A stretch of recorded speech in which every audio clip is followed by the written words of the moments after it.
All right, let's go ahead and talk money tonight. Your credit is so important, and we don't have to tell you why. It can keep you from buying a house, a car, or being able to live a relaxed and enjoyable life.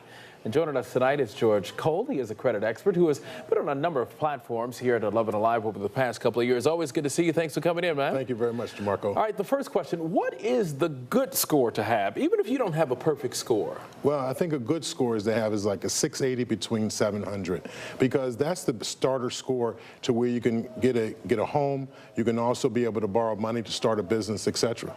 And George, Jobs, they are now checking potential employees' backgrounds, of course, and taking a look at their credit.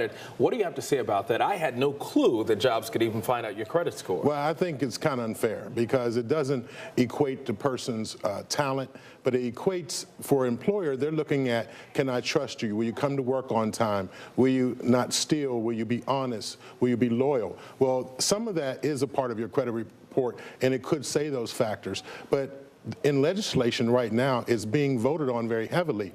Out of 46 bills that they're presenting, 42 bills is about credit, and they say that it should not be used as a part of a determination for someone getting a job. Let's talk about bankruptcy. A lot of people say, okay, I've made all of these mistakes. I'll just file bankruptcy and have my credit clean. Is that a good idea and a good thing to do? And what are the advantages and disadvantages? Well, bankruptcy is not a good thing to do. It is the last effort that you should do to try to bring back your finances.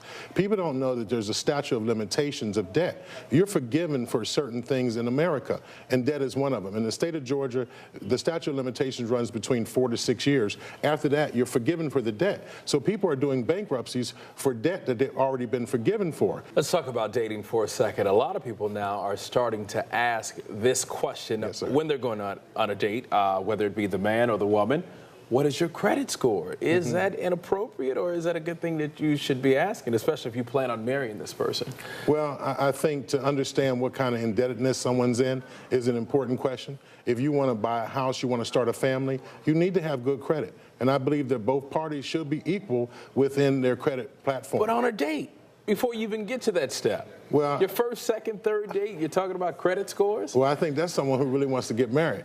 Right. So basically, if their thoughts are equal, then they probably do need to talk about those things.